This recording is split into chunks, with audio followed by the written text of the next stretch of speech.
জাঙ্কু, শোনো না, আজকে তোমার আর আমার বিষয়টা আব্বুর কাছে বলছি। আমি তো তোমাকে অনেক ভালোবাসি, তোমাকে ছাড়া তো আমি থাকতে পারবো না শোনো। তাই তোমার আর আমার বিয়ের কথাটা বললাম। কিন্তু আব্বু তো তার মনের মতো জামাই খুঁজতেছে। সে আমাকে বইলা দিছে পরিষ্কার ভাবে, ছেলে যাতে লিপস্টিক না লাগায়, কারণ এখনকার ছেলেরা লিপস্টিক লাগায়। আর হচ্ছে সিগারেট, মানে সে এক কথাই বইলা দিচ্ছে যে ছেলে ক্লাবে যেতে পারবে না, কোনো ছেলে মেয়ের সাথে তো রাত্রেবেলা আড্ডা করা একদমই নিষেধ। সিগারেট সিগারেট যাতে না খায়, ধূমপান সে পছন্দ করে না। সে একদমই বলে দিছে, মানে বাহিরের কোনো মেলামেশা জানি একদমই বন্ধ।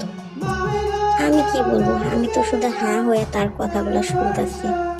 এবং কি সে আরো কি বলছে জানো, সে বলছে ড্রিঙ্কস ড্রিঙ্কস একদমই যাতে না করে, মানে সোজা কথা ড্রিঙ্কস মানে মদের বোতল যাতে হাতে না থাকে রে ভাই, সেই কথা আমাকে বলে দিচ্ছে। আমি শুধু হা করে তার কথাগুলো শুনতেছি। আবার কি বলছে জানো, বলছে হাতের ট্যাটু, হাতে যাতে ট্যাটু না করে, কারণ এখনকার মুসলিম ছেলেরাও ট্যাটু লাগায়। আর নাচানাচি, ওরে বাপরে বাপ, ডিজে গানের সাথে যেভাবে মানুষ লাফায়, ছেলেরা নাচে, মানে বলছে এরকম নাচানাচি যাতে না করে। আমি বলছি না বাবা, ও নাচ গান করে করে একটু ভদ্রভাবে করে। আসলে কি বন্ধু বান্ধবের সাথে একটু চলতে গেলে বা মানে আছে না যে যদি বলে মানে শান্তভাবে ভদ্র ছেলের মতো একটু কোমর দোলায় আর কি, আর কিছু করে না, মানে এইরকমই আর কি বলে দিচ্ছি।